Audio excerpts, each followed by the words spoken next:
is advised.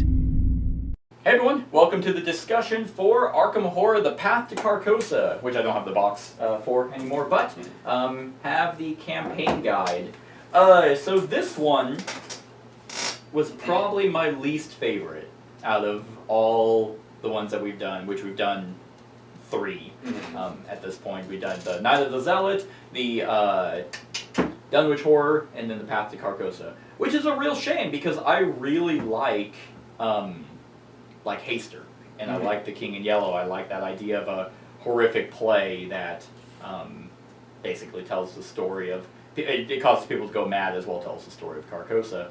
But this one, I don't know, it felt long, and it felt disjointed at times. Yeah, it was really trying to play the game of like, is this really happening? Are you just crazy? Right. And they had to use some card play that was a little non-traditional. Yeah. That required quite a bit of explanation that could easily be misinterpreted. Exactly. And in a game like this that has kind of, I mean, it's a card game and it has so many moving parts, I understand that they want to try to be unique and make it feel like not a card game, but still being cool. And sometimes they succeed. In Dunwich Horror, you have the train. This one, you have the catacombs, where, yeah, it feels like you're moving in the catacombs. It feels like you're on a train that carts are moving. But then they try to just be really weird, where one of them, they tried to make you go in like different directions. You had 2 different agendas. You can either go this way or this way. But in the rules of the game and how you actually play it was very clunky. Yeah. And for a lot of them, I feel like, because luckily I actually just have them all right here, there were multiples where they just didn't direct you where to go. It was kind of like, so you're just standing around kind of figuring out what the hell we have to do, and it just kind of comes down to, oh, just keep getting clues, and eventually the card will get flipped, and oh, you forgot a card? Well, I guess you can't play the whole game. Oh, yeah, well, those are those story leading cards. Right. Yeah, and I know it was kind of like, so the one with the where we had to go find Daniel, like the insane patient, to get information.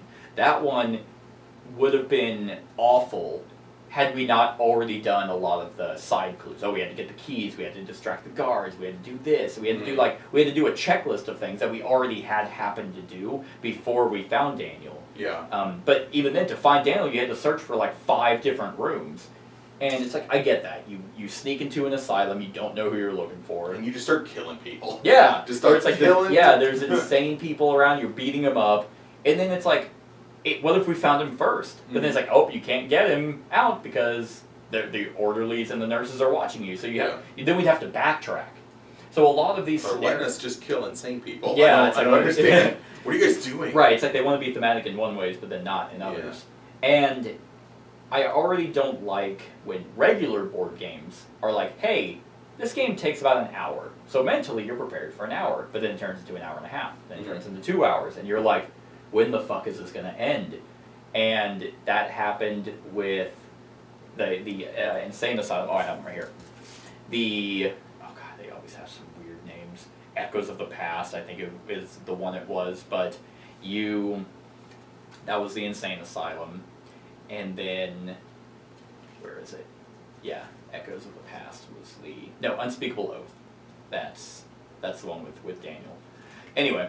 So we have to go search for someone, and then we go into the Phantom Truth, which was about, I need to look at the pictures, really. I don't even remember that one. That one we were all of a sudden in Paris, and we had to search for someone, but with all the Paris names were kind of, it's like, I'm not pronouncing these right, and it's like, it's hard to get really into the theme when you don't know anywhere of anything. Yeah. Obviously Arkham stuff is all fake anyway, but whenever they're actually using real places, it's like, I don't know what I'm doing here. Then you had the Pallid Mask, which, where's the picture of that one? It was right here. Oh, I don't know. Okay, well, I don't know. It just, it started off kind of strong, where you wanted to go, you had to go investigate, you had to go talk to people at this party, and some of them would come back as monsters, and then I don't know. I just felt like it went downhill really, really quick. Yeah. I don't know. I know I had a rough time. Definitely in the late game. Yeah. Definitely. It was interesting. I guess they combated the problem where, like, okay, you can kill a god with a shotgun. Yeah. With, like, okay, so they made fighting him, like, this big story sequence. Right. Like, you gathering the data and trying to, you know, essentially build to that big third when you fight him. But you're just, like, damaging him, but he's, like, his presence is felt. Yeah. But it also, like, okay, well, if you're a combat character, and then you have to investigate a whole fucking shit ton. Yeah, that's, like, all you have to do. You can't damage him unless you just get clues. Yeah, and then there's just the RNG of it. You know, right. Flip the cards. Did you deal damage this time? Nope. Nope. Okay.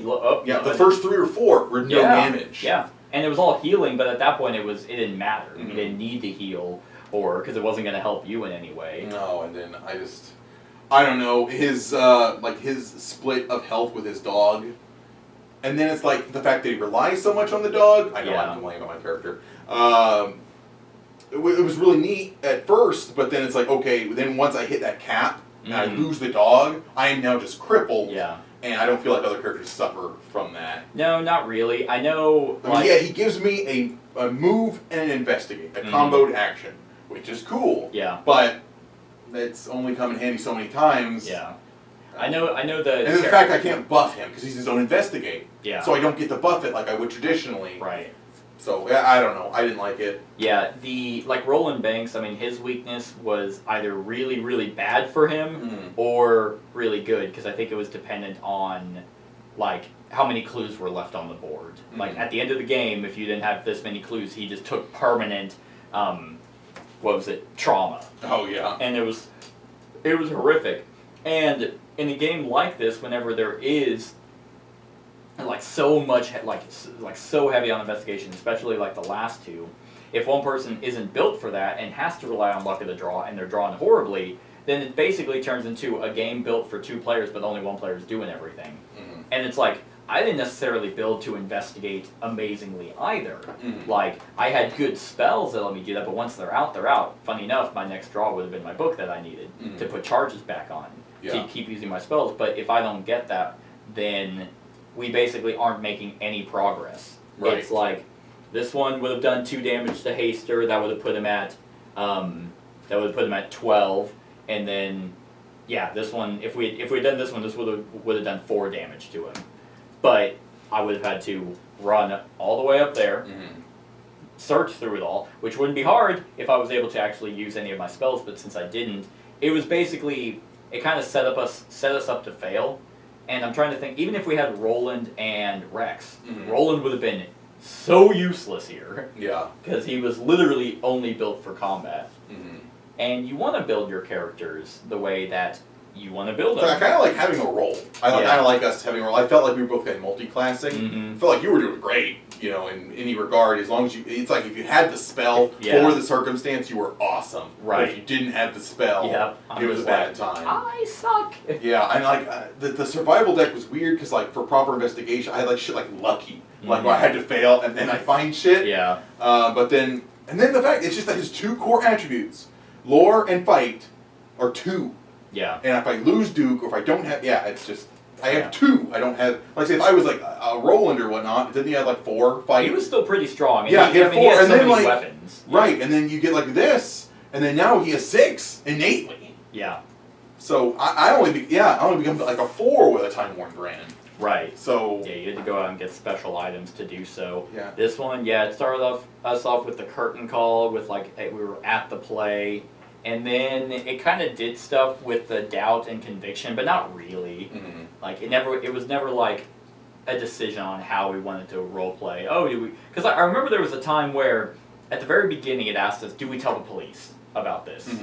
And I thought that was going to come into play later. Like, but nope, not really. It was just a checkbox on doubt and conviction. Gotcha. I mean, you had the man in the pallid mask who was just like a pedophile running all over the place, and it's like, I'm Haster. Yeah, it's just like he wasn't even. I don't even know if he was Haster. I don't know who he was. Well, when we revealed him, he pulled off his mask and he was Haster.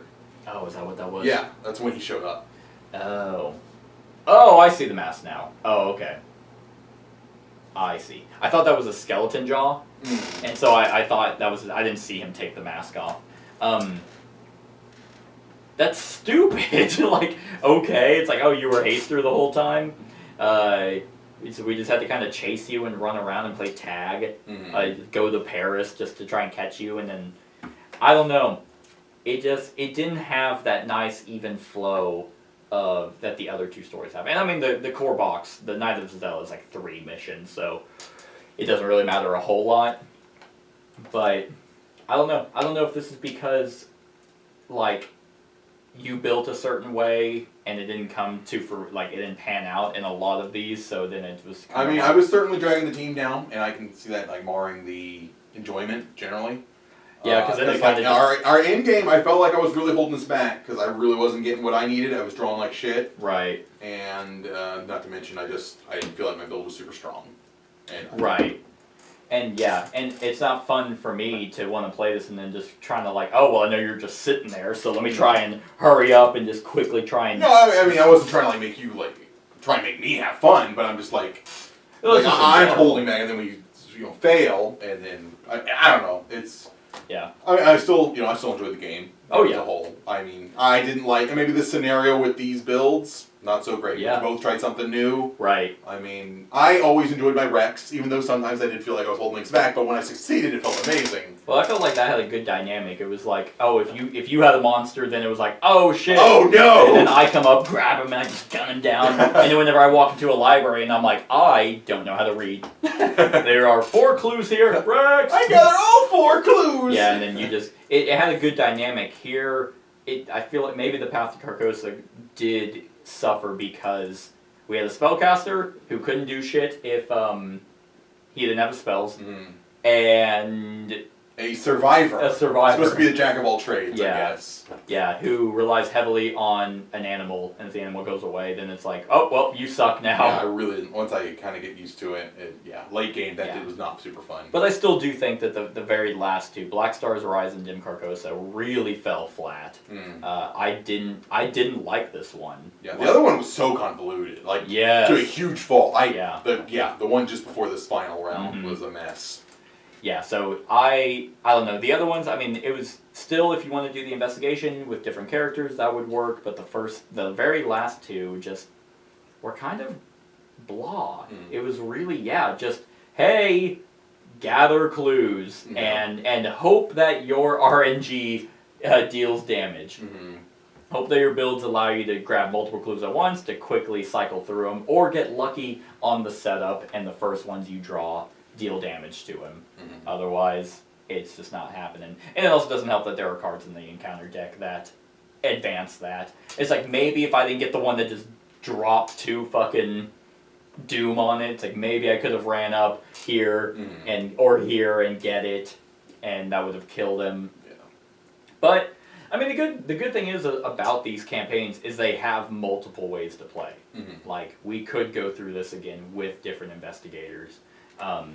And get a different outcome. Right. So they are replayable. Yeah. If it was not, then it would leave an even bigger sour taste in my mouth. So it's like I'd want to come back and do this one with a different character. Right. So yeah, that's that. All right. What would you give this one on a scale of 1 to 10? I mean, so don't get me wrong, not so much. I mean, this final fight process, the collecting the clues, him kind of slowly revealing himself. Yeah. I felt like it was mostly because of my low sanity threshold and whatnot that really kind of held it back for me. Which I didn't hate it too much, and I thought, well, that's a little more thematic than just killing the god with a shotgun. Yeah, that's true. Granted, that in itself is badass. Right. But when you're always killing god with a shotgun. It's like, like the cultists spend all that time summoning him, and you're just like, he's dead. That was the end of our first campaign. It was. Just the fucking legendary god-slaying shotgun. It's amazing. Yeah. It's so much fun. I mean, hell, even with Dunwich Horror, whenever we were struggling really hard, because we carried over our characters, by the end, we were so traumatized and physically just beat up that the first few rounds were us just recouping, which you're not supposed to do, obviously. But not to avoid the question, but I didn't hate it. I don't know. It's like definitely that one before this last one. I don't know what the chapter was called. Black Stars Rise. Black Stars Rise. That one was a mess. Yeah. Just I know I'm not involved in setup, but it was very confusing. I was and when you're like, okay, you want to get Doom, you want to put Doom elsewhere. Right. Okay, that was my biggest negative of this campaign. Yeah, Black Stars Rise was by far the worst. Because like I enjoyed the party, I enjoyed that like if you defeated them at the party, they weren't going to come back. Yeah. Otherwise, they harried you. Yeah. I thought that was really cool. The Insane Asylum was. That one was freaky. Yeah, the Catacombs was neat because it just like it was like a puzzle. Yeah. It's like its own little path that was random. Yeah. But and then I don't know. And then the Man in Pallid Mask, his appearance was random because he was in our decks. He was in our decks. He wasn't supposed to be crucial anyway. It was just he was just kind of there. Right. I mean, it could have been worse. He could have done stuff, but I mean, and there are different versions of Haster, like in here. I'll just say, from my experience in this one, and just, I mean, shitty draws and my character, I'm going to give it a 5. 5? Yeah, 5. I like Jim Culver. Yeah, no, he was really cool. He ended up being pretty, he kind of started out as like he was meant to be support. He was meant to heal damage, he was meant to heal sanity, but I needed specific cards, so whenever his standard deck was around, I was like, ugh. Like, I'm not helping out in combat at all, so I built him that way. So I kind of built him, kind of a jack of all trades. I mean, 6 Sens. Oh, I'm going to investigate here and here. So he ended up being pretty cool, but yeah, I always needed one item, the Book of Shadows, to be able to exhaust it to add a charge to keep my spells intact. Otherwise, I'm just sitting there with a book. I'm just like, I have no mana left. Yeah. Ashcan! Get him! Oh, he's dead. Great. Yeah. But I'm going to go a little bit higher. I'm going to give it a 6. Slightly above average. Everything, and I mean, everything up above literally the last 2 were pretty good. Yeah. So maybe they would have been great had we built better or had different. It could have been. I don't know if I was a huge fan of the survival deck, like because I enjoyed Roland's. I felt like that deck had really good, amazing level 5 cards. Yeah. This one had no level 5s. There were no the red. Yeah. Yeah, they didn't have any. So I had to go to the unaligned deck. That's how I got my blades. Right. You got the cat. The cat. Yeah, the cats were badass, but they're very situational, and they were Exactly. just random, and that was obviously I need something dependable. I was not dependable. That's true. That is true. Alright, so that's our thoughts on the path to Carcosa. Let us know what you think of the campaign in the comments below. Other than that, like, comment, share, and subscribe, and have a wonderful whatever time of day it is for you. Hey everyone, thank you for watching, and I really hope that you enjoyed the video. If you would like to see more of my content, go ahead and click that subscribe button and the bell to be notified whenever I upload any new content. If you feel like supporting the channel, you can go ahead and click that Patreon link to be taken to my Patreon, and any help is truly appreciated. Other than that, stick around for any other run-throughs or reviews or cool top 10s or whatever I feel like putting on. Other than that, like, comment, share, and subscribe, and have a wonderful whatever time of day it is for you.